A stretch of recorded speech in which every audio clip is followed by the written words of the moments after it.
So for future notice, guys, there may be some noise in the background, but it's a beautiful day out here, and I just do not care. So if anybody complains about there being motorcycles or cars or random people in the background, I don't care. This is my show. This is the way I do it. Welcome to the Game Changer Podcast. I am your host, Nate the Effing Great, the Paladin of Positivity, and I am very fortunate to have a very positive guest on the show here today.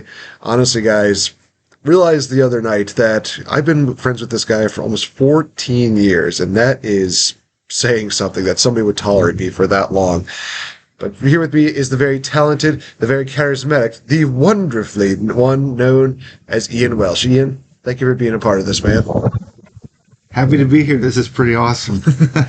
Can't believe it's been 14 years since we first met. Yeah, we're going to definitely talk about how this even got started. Before we get into that, full disclosure, this is the day after we did a murder mystery party for Ian's 30th birthday. Yeah, so first off, awesome. First things first, happy birthday to you, sir. Thank you. He is on his 30th year, ladies and gentlemen. So you can tell him how great and strong. you can tell him how great his life is going to be after this. There's no way that it's just going to go downhill at this point. But so we did the murder mystery deal, and it was an awards ceremony deal. Honestly, I didn't know what to really expect when it came to this, but I'm very happy with how everything turned out. So let me ask you this. Yeah. How did this all come about, and what were your initial thoughts really getting into this whole thing? Well, I think it was about the middle of February of this year. My mom was asking me if I want to do anything special for my birthday, and I had done a couple of murder mysteries already with the Wausau House Lodge. I did a 1920s gangster one, a murder at the juice joint, and then I did a totally rad 80s prom gone wrong. And I found out on their website you can actually buy your own murder mystery kit and host it yourself. And I was like, it's my 30th birthday party. I want to do something memorable.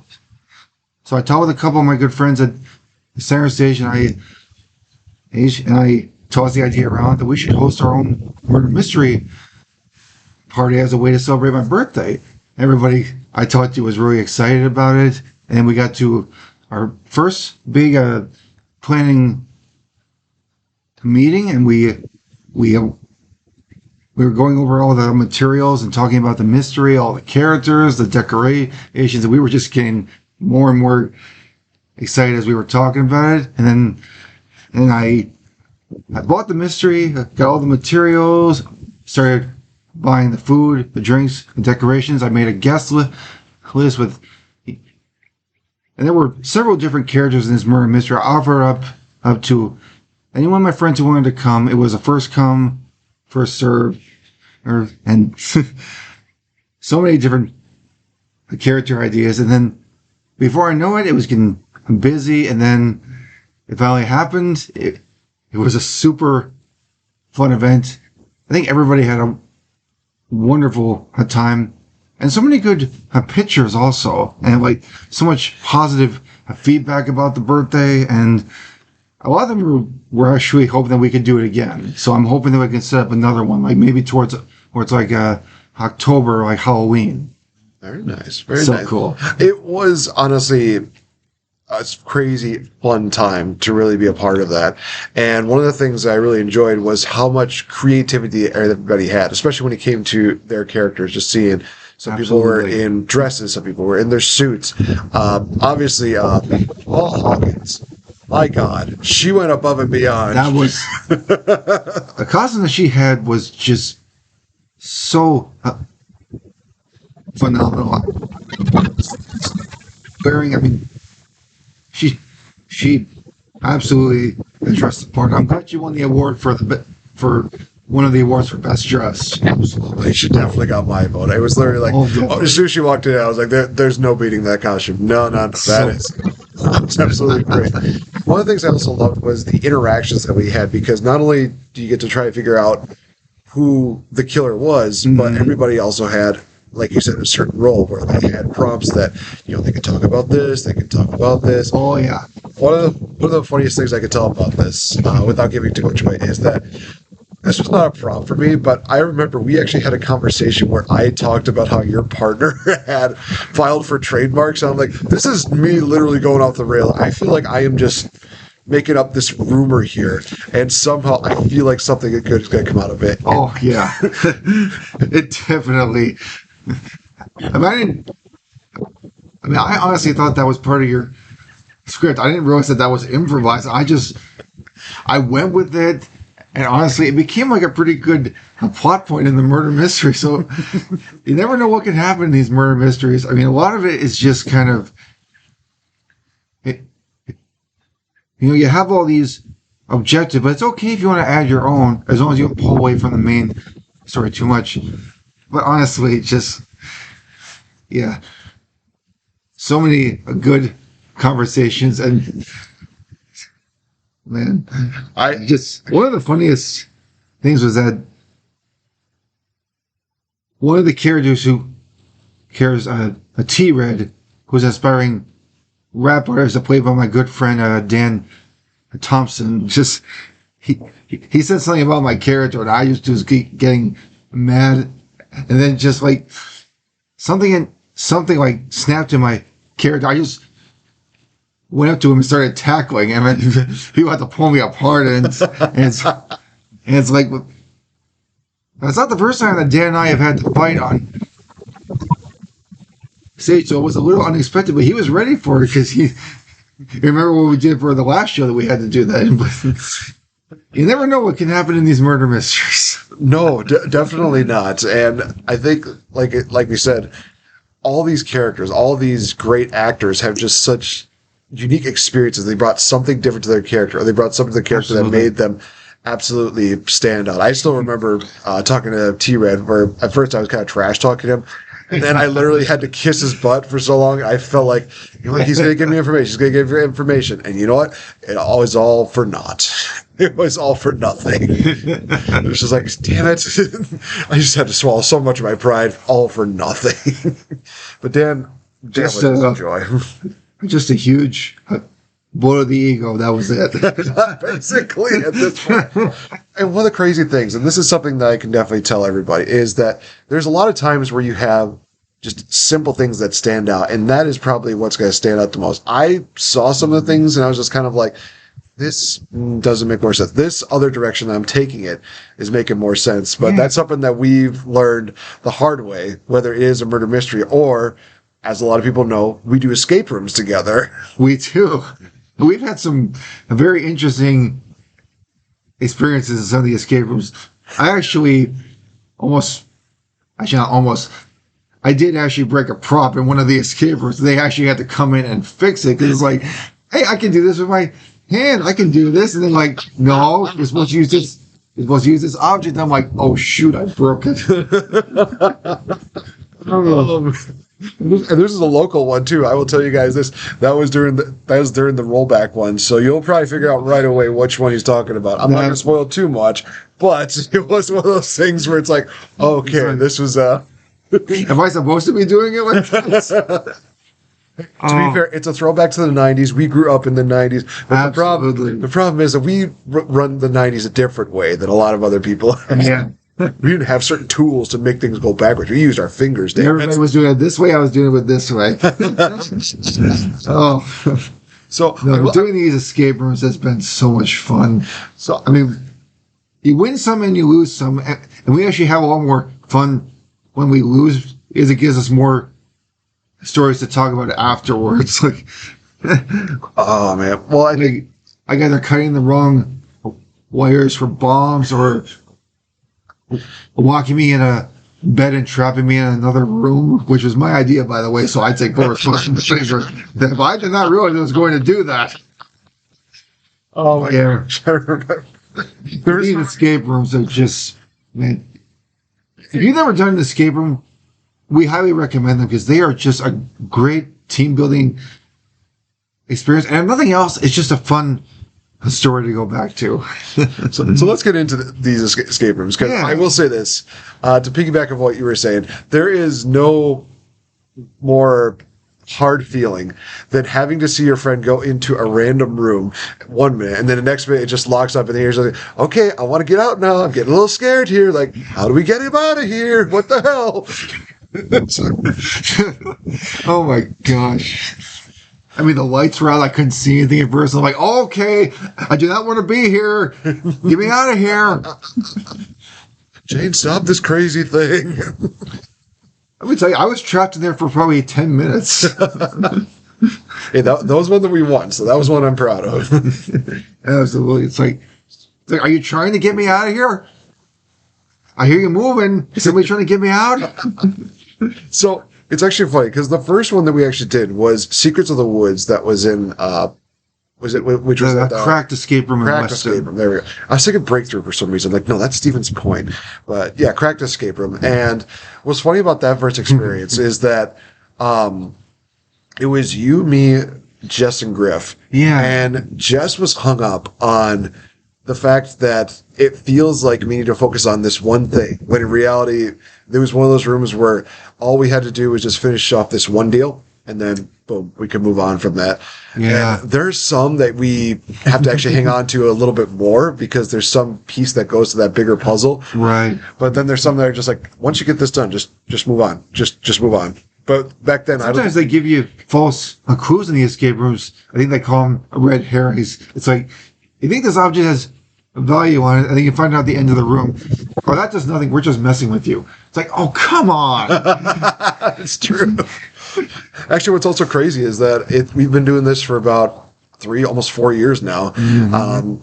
And it mainly came to that point of me realizing, oh, gosh, we've been doing this for this long, because we posted that, I posted that random photo of, I think it was you, me, I want to say it was Bree, and there was one other person that was there.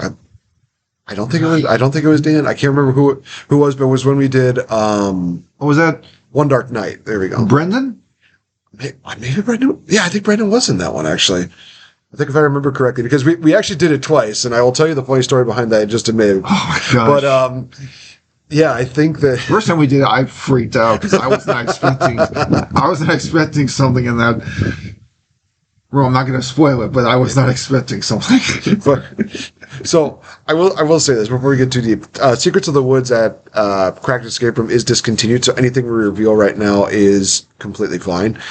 One of the things that is kind of funny was that we actually went there for my cousin's bachelor party, me and my family. Yeah. And what's funny was that I was also still working at Cracked Escape Room, so I kind of knew like all the ins and outs and all the things there. So if anybody got lost, it was a situation where I just literally, where I literally just looked at something. I didn't say anything. I just looked here and there's like, oh, he's looking at something here. I wonder if there's something here. Oh, hey, there's a.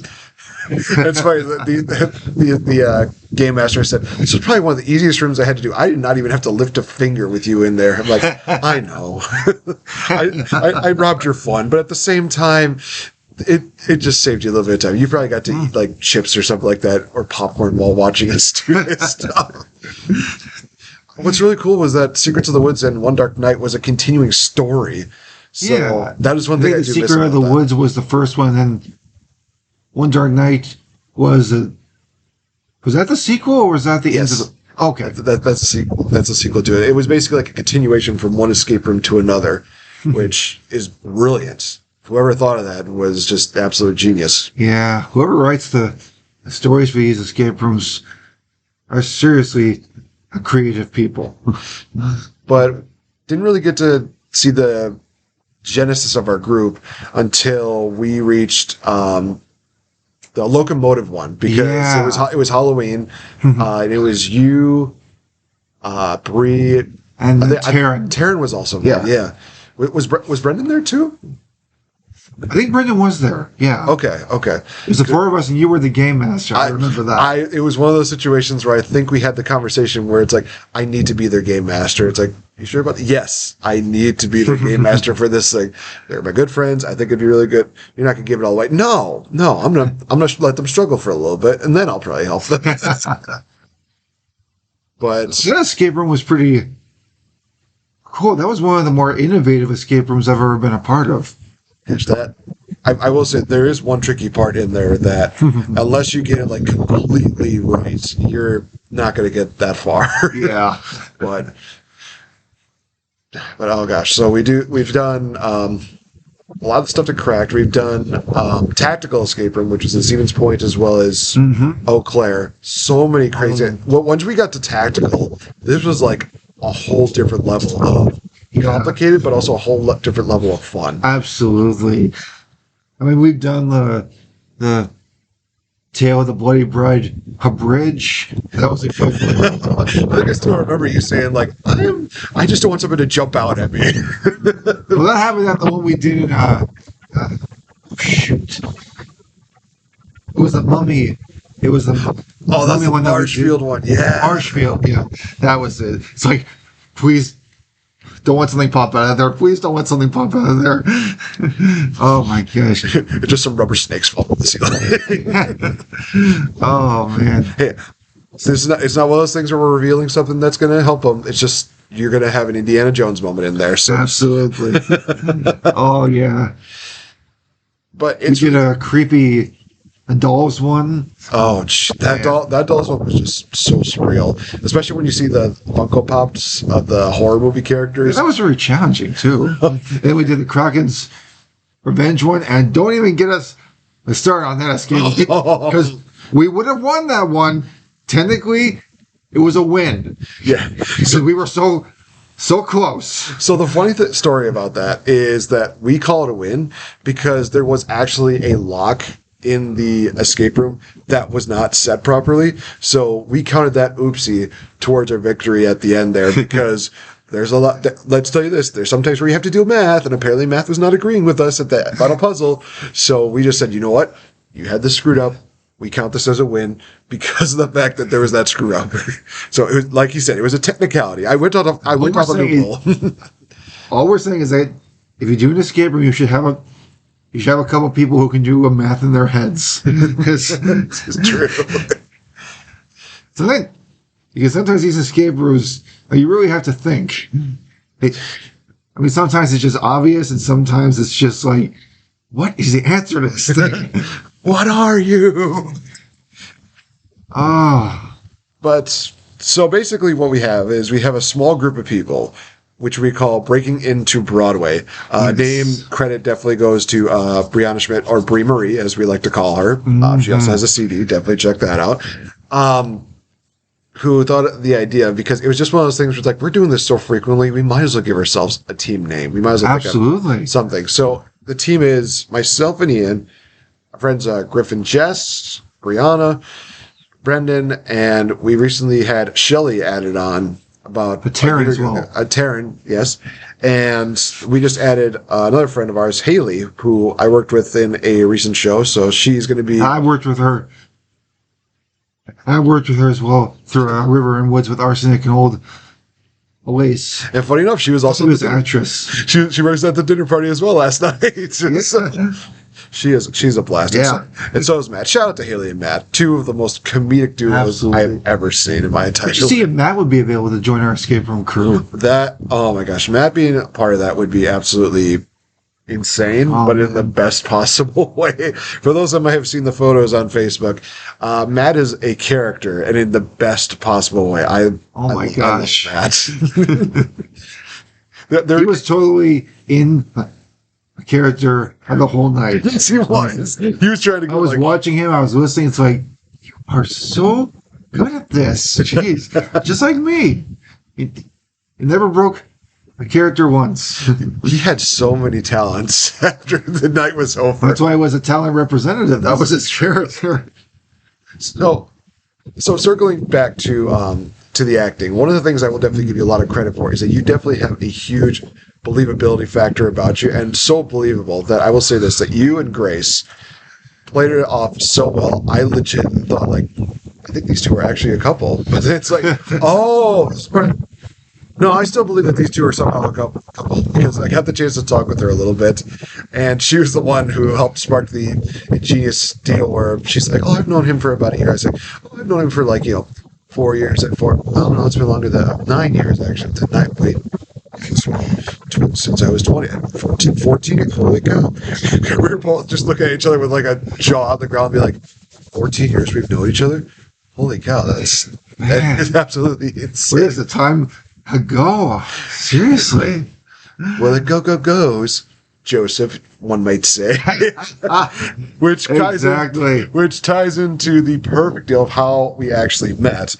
And it was actually at CWCT's, one of their first, I wouldn't say it's their first one, but it's definitely one of the earlier ones that we recalled. Oh, yeah. Of Joseph and the Amazing Technicolor Dreamcoat.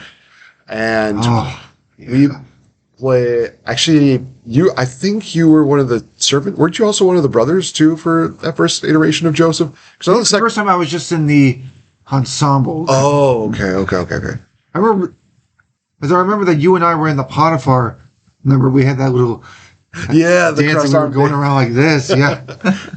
What I remember most about that dance is that you and I were trying so hard to go as fast as we can. Keep with the circle. And across from us, I think it was Nathan. I think it was Nathan Kress and Matt Haneke. I think it was. Yeah. The two of them, they're just kind of going at their own pace. And I'm just like, oh, come on. We're literally killing ourselves over here. And you're just going at your own pace. Come on. The hard thing was to do it to the rhythm of the music because it was getting faster and faster. We had to... Da, da, da, da, da, da. We got there by the end of it, but just kind of going around in circles. We had to be sure because we were on the steps and we had to be careful that we didn't trip. Oh, geez, that would have just been the worst. I think either that one or when I was a part of Oliver would have been like two of the scariest stage setups that I would have been a part of, just because of the fact that they had that higher leveled area, and you just don't know. I mean, I'm not saying the construction workers that constructed that deal are untrustworthy. I'm just saying you can't trust wood. Wood has a mind of its own. So to be fair, yes, it does. You always have to be careful when working with wood. Absolutely. So let me ask you this, Ian. Yeah. So what was it that got you so interested in acting to begin with? What was the acting bug that bit you that was like, you know what? I want to do this. Well, when I was younger, I always like to, be interactive when watching shows and movies. Like I pretend like I was a character in the movie, just throw myself in there and pretend like I was actually interacting with the characters and having fun. But I usually did that just by myself because when I was younger, when I was a kid, I was very hyperactive. I was emotional. I mean, I was like 4 years old. I mean, I was like constantly screaming and yelling and just throwing fits. And then as I got into like middle school, high school, I kind of shied into my shell and kind of turned into an introvert. I mean, I have social anxiety, so it's kind of hard for me to know what to say around people. Sometimes I don't know how to be a part of the conversation. And the theater, I didn't actually like get really into theater until like I got to high school, like probably 8th or 9th grade, because I was very nervous when it came to auditions. But then I got to DC Everest and I was interested in actually someone very important to me, Mr. Amen. He was actually the one who kind of brought me up and raised me in theater. He taught me, how to be in character, how to be, a lot of different aspects in theater, like a stage direction, like how to portray a believable character. And through that, over the years, I have grown and gained more experience, and I've really come out of my shell. I made so many new friends. I'm more social. I'm still a little introverted, but I'm a lot more open to, having more energy, trying new things, and just really getting into character. So a theater for me is not just a hobby, it's my lifestyle. I like to say that because it's a big part of my life. And honestly, if it wasn't for theater, I would probably be a totally different person. You know, it is crazy because for all the years that I've known you, I don't think I've seen that introvert side of you. I think I've definitely seen you as being a very sociable person, but Yeah. I mean, I can only imagine how hard it can be to battle with that social anxiety, because it's one of those things that, some people think, oh, well, you could probably control it. It's like, there's some things you just can't control. There's some things that just don't change overnight.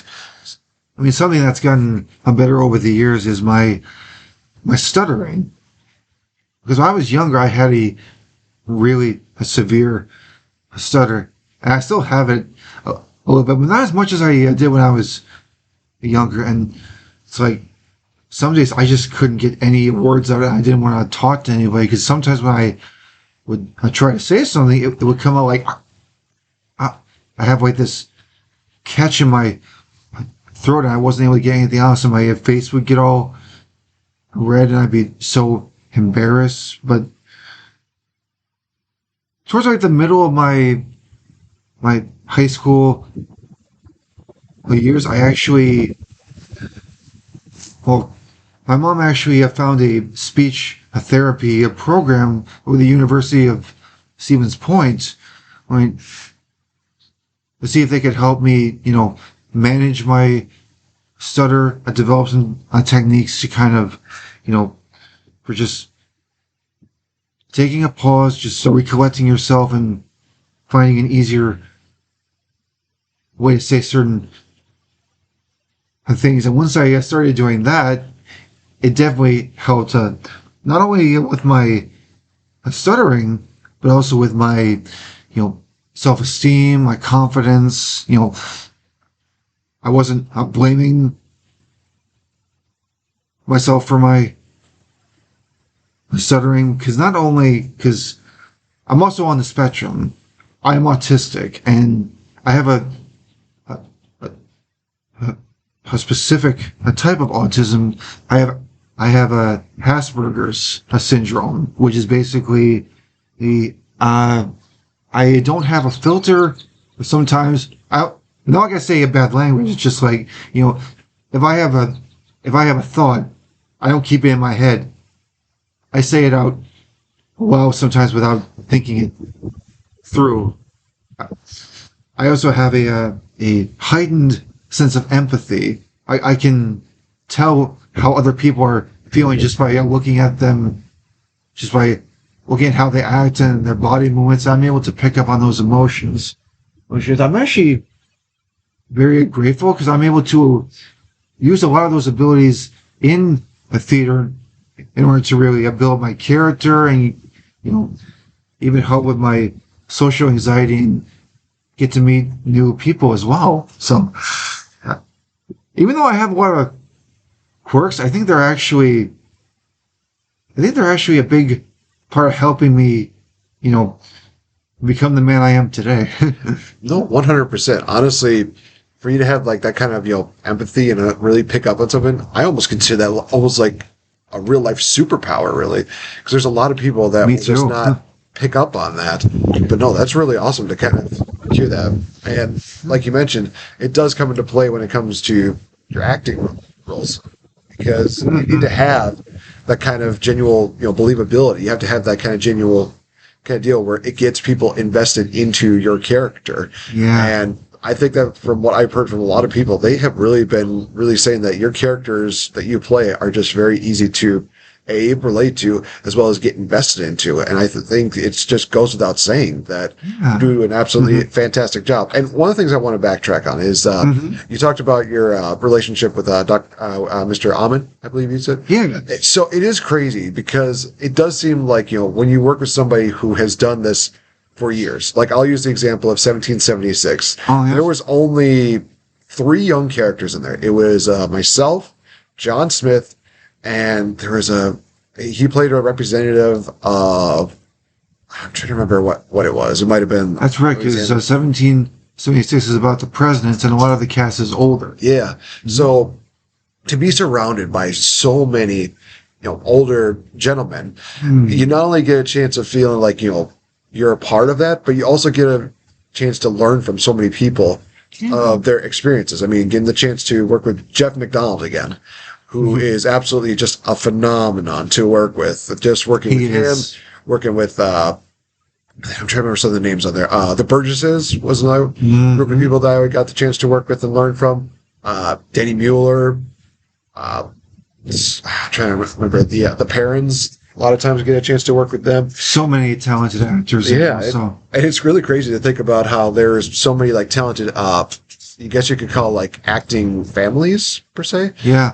It's just really crazy to just see that and know that, in the state, in the city of Wausau, there's these just crazy amount of acting families that really not only want to, get their shine, but they also help others shine as well. So it's really cool to actually have those kind of people that want to, support you and help you do better. I think that also, indeed, after the hiatus and going back to Noses Off, it is crazy to really look at this and think, okay, I've been out of the game for a while, so I got to rust off a little bit of the dust and be able to be like, okay, some of this is starting to click. Some of this is starting to click. And you start to learn that, hey, there's some things that you should do and there's some things that you shouldn't do. One of the things is definitely do not talk over the director when they are talking, because you will not like what comes out of their mouths. Not like like they're going to swear. I know that I've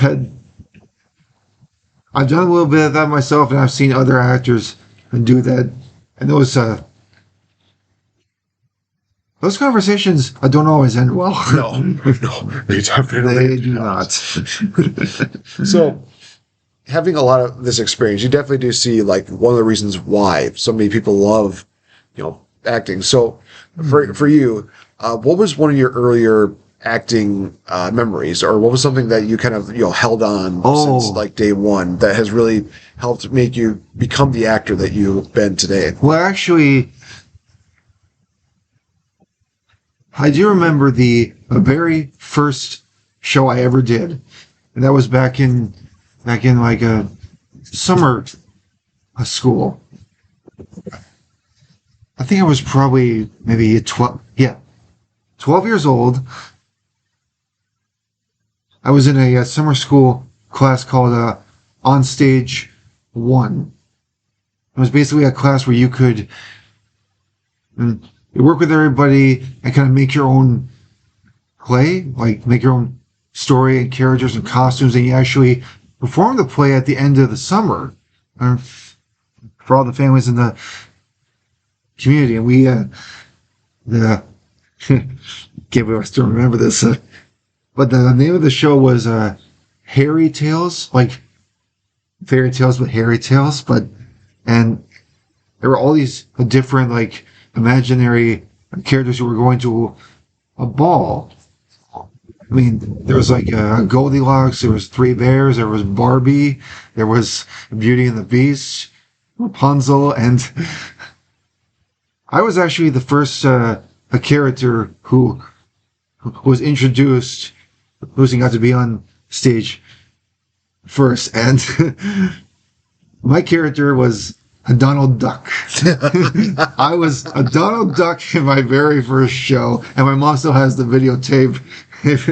Oh my gosh. But no, my mom made the costume and everything. She had the hat and the sailor suit and the little duck bill. I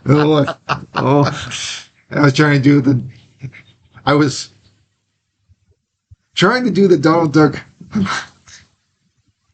voice, but I don't think it sounded exactly like Donald Duck. But it was so much fun. And the interesting thing about that was the first like professional show I was doing in front of an audience, and watching the videotape, I remember that during that whole time, I did not stutter once. Like, I was doing it at rehearsals, just getting the lines out. While I was on the stage, and I was playing my part. I was more confident. I was able to speak clearly, and I was able to just, not focus on the audience and just focus on my character. And I think I actually think that's the magic of the theater. Is like, you get up on the stage in a costume and in your character, and you say your lines, and you feel confident because you practice your lines. You go out there, you go on the stage and just have a fun. Just like all those nerves and worries just disappear, and you lose yourself in the character. And I think that's a really powerful ability in the theater. And I think that's one of the things I very much enjoy with the theater. It is crazy because I think the first few performances, you're kind of still getting used to everything. And if you're not doing it frequently enough, obviously the fear kind of comes back to where you're just like, oh, am I going to do this right? Am I going to do well? Am I going to do well? But as time goes on, it definitely does feel like, okay, this is getting a little bit easier now. You still have like a small twitch of nerves, but not as big as you once had before. So it is to try to focus those nerves into a character and like turn that fear into bravery. Yeah. It really does help. No, definitely. It definitely does. And I think more than ever now, I really do feel like connecting with the character in some way definitely does help get people behind you and definitely get you more, stand outish to where people are going to be like, this was a great show, but who really stood out? That person right there who did an amazing job being this character. And it is really awesome kind of seeing that whole deal. I think I've gotten a lot of compliments over the years with people saying things like that. It's like, you have so much energy, or you were just so into your character all the time. It's like you're a totally different person. And to me, that just means a whole lot. No, absolutely. Trust me, I don't think I really felt that kind of, appreciation for the work that I did until I did Noses Off, to where it really did feel like I was definitely trying to be into that character. Yeah. But also, one of the things that Brendan and Shelley have told me, it's like, this was you. This was totally oh my you. Gosh. Memorizing the lines, so learning, awesome. Just being this guy. It's like, you're not like as mean as Marvin was, but at the same time, just you having this kind of character about you where you're just telling people like, actually it's this side. Like, you know what? I can understand that. Kind of coming from the same background as you, watching so many movies, whether it was Disney or whether it was like a Transformers movie or something like that. Just watching that and having those lines just stuck in your head, or even just trying to like match the voices so that way you could sound so much like the voices that were there too. I mean, there were probably so many times where we just rewound certain parts and we were just like, okay, there's a certain way that this actor is making the voice sound like this. What is it? So finding out who his voice is kind of difficult, but but once you get it, it's just like, okay, this is easy. Or like you said, there's some voices where you're like, no, there's no way we're gonna do it. Like us trying to do Donald Duck is like, I don't know how the person does it, but I'm also very impressed that that person definitely has earned their paycheck. Just, this is not gonna work for me. Unless you wanted me to do like the Don Cheadle Donald Duck from the new DuckTales deal, where he just talks normally. It's like, was that who voiced him? Yeah, I did not know that. I did not. War Machine was in the DuckTales cinematic universe. Oh my gosh! So let's talk about some of the shows that we mentioned. The fact that we've done Joseph twice. And completely different roles for each of them. Mm-hmm. I still remember during the second Joseph iteration where you did tune into the Donny Osmond DVD version, where they did the whole French deal, and you went on and did the whole extreme. It's just absolutely loved that. One of the shows that we don't necessarily talk about, but I feel like it is something that a lot of people will never forget, was Best Little Whore House in Texas. Yes. When we were supposed to be football players, we were supposed to be making out with ladies on stage. We were half naked. We're just in our tatty-waddies, whatever. I will say, that was one of those shows that probably still to this day scars my parents from watching it, but it also is funny looking out in the audience. I don't even talk about it with my parents anymore. So this is no joke. I literally feel like my parents, when they watched this show, they saw me when I was in my tidy whities. They were just literally have this look of just horror on their face. And it was at the same show that my aunt and uncle came to, and they were just, and after the show was over, they were just like, "Yeah, Nathan, you go, man." It was like, "Hey, it's not our kid, so it's not our problem." Oh my gosh! But I also remember that I think with the four of us that were up there, we each had like our own little dance that we did before getting to the. Oh yeah, I did that like this. I still remember that move. Oh my gosh! Yeah, I had like a little step and jive. You had the flap deal, big arms, deal, yeah, big arms, big legs. One guy, I'm trying to remember what he did. I don't know if he did like some kind of line dance or something like that. And then of course Marcus, I believe was his name. He did a tumble roll and just had on the ground. But it's one of those things like, you know what? I am so glad I'm not doing that. It worked for me. Oh my gosh! But it also did give me like the introduction to really think on your toes and know that improv can be very powerful too, because you and I are both big fans of Who's Line. There was one performance, I remember this so well, because when we were coming onto the stage and we were talking to the mayor, there was some feedback and it kind of threw everybody off. So I just remember thinking, okay, we're just going to continue on like normal.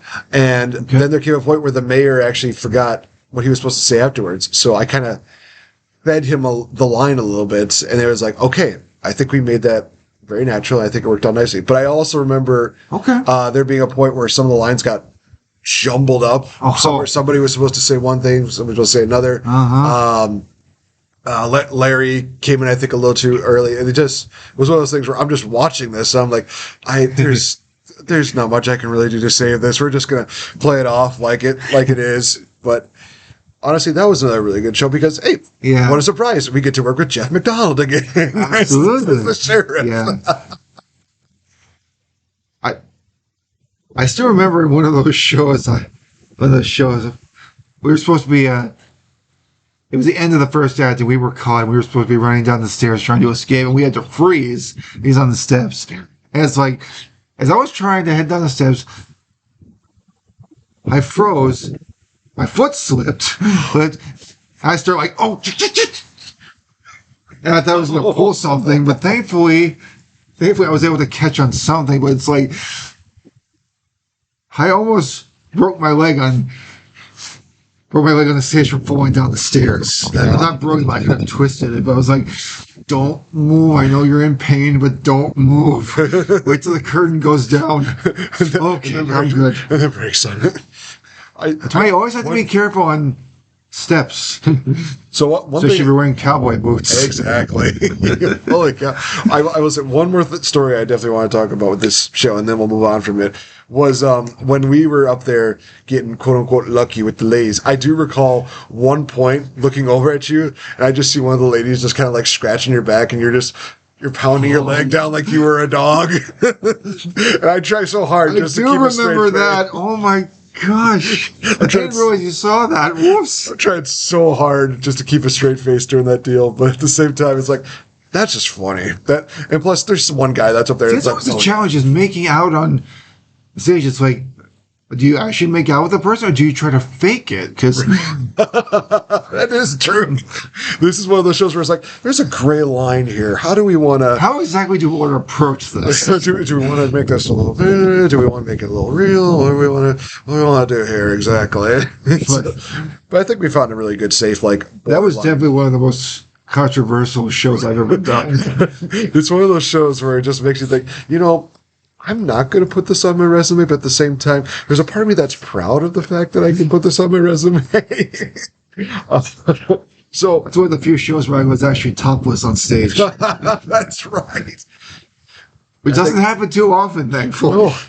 No, I think I really think of that too. I was like, man, this is the first time I think I'm going to have people seeing my chest. So You get to see my chest hairs. I'm like, so one role I definitely do want to talk about. Yes. Unfortunately, I didn't get the chance to see it, but this was a big deal for you. Was when you were in Young Frankenstein. Yes, I was Dr. Frankenstein. Yes. That was my first lead role I ever had. Really? Oh my gosh, it was so... I've been trying to get a lead role for many shows before that, and it's like, when the auditions for Young Frankenstein, I mean, the director, Andrew Spencer, was very impressed with my song and also the scenes I read for as well. I think he actually had me back for a callback because he wanted to see, like, I want you to really play the doctor. I want you to see your mad scientist come out in this scene. And so I gave it my 110%, and then a few days after I checked my phone, I got a message from him, and I was like, oh my gosh, I was so happy. Just first time I had a lead, and I very much enjoyed the show, despite the fact that I was recovering from illness the entire tech week. Oh no! And that performances as well. So I didn't sound 110%. I sounded like 90%, but I still gave it my all. Oh. So did you feel like there was more pressure on you as a lead role when you took this role to be at the top of your game? Or did you feel like there was a little more pressure with this one? Because this particular lead was very, he had a lot going on, because there's sometimes the leads in shows are only on stage for a short amount of time. My character was actually on stage for a lot of time. He had a lot of musical numbers. He had a lot of acting, and he even had a lot of good. He was a part of some of the big dance numbers also. This was definitely like a big challenge for me. Like, stepping out of my comfort zone, just trying all these different things, and it was a little challenging because I was constantly getting feedback from Andrew about how my character should act, and I was trying different things, that he was telling me something else, so it was a little hard to find that balance, but I think by the tech week I was able to nail it down. I think that I give a lot of credit to Cindy, because I think there were some points where I was getting a little overzealous when it came to the Marvin character. I think she definitely wanted me to tone it back just a little bit. And I definitely tried the best I could. I think that there does come a point where you feel in the moment like this is the way to go. And sometimes you get like one of the best reactions from the crowd. Mm-hmm. So I can imagine how hard it must have been to be like, I know they said to go this way, but I feel like this way we get a good laugh. So just having that kind of, that kind of self-restraint, if you will, of being like, okay, if you go this way, this is probably the best way to do it. They'll probably get a good laugh. And surprisingly enough, you go in that direction and people are still like, oh, that's funny. It's like, yeah. So it's crazy to think. No, but I very much enjoyed that show. It's definitely a challenge, but it was absolutely worth it. Definitely. And hey, you can also put that on your bucket list and be like, hey, I was a lead role for a production. All good. Absolutely. Cross it off the list. So other than Young Frankenstein, are there any roles that you did that kind of stood out to you as a favorite? You don't have to give like a top 5 or anything like that. Just some that, like, when somebody asks you, what's been your favorite roles to do? What are some that kind of just pop up into your mind? Well, honestly, I think one of my favorite roles was when I did Arsenic and Old Lace with River and Woods, and I was Dr. Einstein, a different kind of Dr. Einstein. Right? But that was really fun because I got to use an accent. I got to have a lot of funny lines, and I got to work on my pratfalls on stage because my character was very clumsy. But I very much enjoyed it because I think the character was supposed to have a German accent. I was trying to do that. But after one of the performances, one of the audience, well, a few audience members were telling me, your accent was really good. I didn't know you could do an Italian accent. It's like, wait, did it sound Italian? It did. It's like, oh my gosh, was I doing the wrong accent? Well, it was still funny either way, but it's like, I thought I was doing a German accent. I'm not trying to do an Italian accent. That is an Italian accent. It's just one of those things where it was like, it wasn't intentional, but it was really funny. Some things, the things that are most unintentional are the most funny. Or there's some line. When you had that little fall off the platform and noses off, and there was that loud a thump, and I was worried you actually hurt yourself. Oh my gosh. So, funny story about that is that at the start, when I just started doing that, because I felt like it was one of those things where, with my character having the appendicitis, quote unquote appendicitis, I have a friend who actually had appendicitis, so I do not want to joke too much about that. So basically, I just started falling off the couch, and what's funny is that Sammy, Rihanna, she is going like, I didn't push him every single time. And I'm thinking to myself, I'm just going to keep doing this until Cindy tells me not to. Week of the performance, I'm like, she still hasn't told me to stop doing it. So you know what? I think that this is stuck in the show. So I just literally just kept doing that. And then I think it wasn't until the actual show that I started incorporating Chris Farley into my performance, where I just started coming up and I said, "Van down by the river." And what's funny is that the final performance, I actually made it seem like I was knocked for a loop. So after I did the van down by the river, I just started getting up, squatting, and I just started doing like the Matt Foley arms deal, and people were just busting it, got laughing. I'm like, oh, why didn't I think of this sooner? Dang it. One of the things I will say is that for me personally, I knew I was getting quite a few laughs, and I even made a joke at the final performance, like, watch, you guys are going to get more laughs than I am. And to be honest, I feel like they definitely did, which I'm totally fine with. It's one of those things where, you know, everybody should definitely feel like they've done an amazing job, because there's so many working gears that go into making these performances. Like, absolutely, you probably saw the 10-paragraph deal that I did where I thanked every single individual character, cast member, crew member, literally doing that. Because I think that's what people really forget, is that us as actors, we can bring the characters and the story to life, but there are a lot of people that really add more depth to our character and also add more of the pizzazz that you see up there, because if we didn't have the proper lighting, we're just talking in the dark. If we didn't have the costumes, we would probably just be in like a wife beater and jeans, just going up on stage, being like, believe it or not, I am an Einstein. And we didn't have a stage manager. Backstage would be total chaos. Absolutely. Unless you had it for... I mean, sometimes it still is, even when we have a stage manager, but still, like, controlled chaos is better. Controlled chaos. Is that really a thing? Oh, wait, noses off is the perfect example. Never mind. So one of the cool things I didn't know about until Cindy brought this up was that I didn't know that you actually worked with a radio station. So that also has to help with I still do, actually. Yeah, awesome. Yeah. So what do you do with that? Are you kind of like a co-host? Are you? I work for WXCO Bofos Radio in Wausau. I am a producer and engineer. I'm also the co-host for the Chad Holmes show Monday through Fridays from 8 until 10 in the morning. Cheap plug, but still. No, but it definitely does. It actually does help to get that experience in media and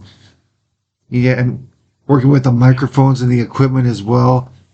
I've actually gotten to have more phone calls on the shows as well, so I'm able to talk with people in the community who want to get on the show as well.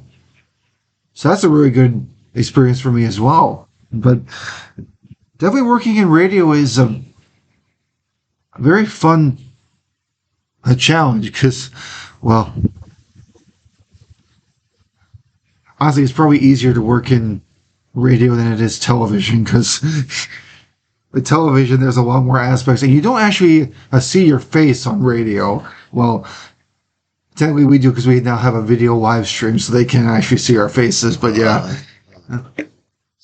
Have you had any of those like crazy phone calls where you've had a point where it's like, I think we're just going to end this call here right now, or have they been pretty? Well, the show is pretty open to people with different opinions, but we haven't had anybody who's like been like off the rails, like shouting in an angry voice. But if that does happen, just hopefully I can deal with it in a professional way. Hold, please. Oh, that wasn't the hold button. That was the hang up button. Oh, darn. Never. Whoops, I hit the wrong button. No, we haven't gotten any of those yet. But no, working in radio has definitely helped to improve my skills as well. Well, that is awesome. Well, we're just about wrapping up for this deal. So I do want to ask this one final question. So you have definitely been probably the perfect example of hard work really pays off, from somebody who has worked in the ensemble to a supporting member to a main lead deal. Is there any advice that you would give somebody who has been in your shoes before, somebody who wants to aspire to be a tremendous actor? Like, what would your advice be to them? Yeah, absolutely.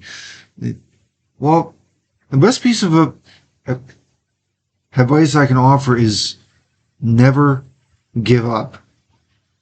Even when things are tough, it's when you keep getting the same roles over and over again. And even though they may not seem like big parts, if you're able to be creative, you kind of have your own twist on the character, and just like maybe have the character reflect a little bit of your personality and to bring more life to the character. Maybe you can try things that may not work. Just think outside the box. But even when you're faced with challenges, like if you miss a line or you miss a cue or something you forget what to say, don't let that stop you from trying. Just let's see. Well,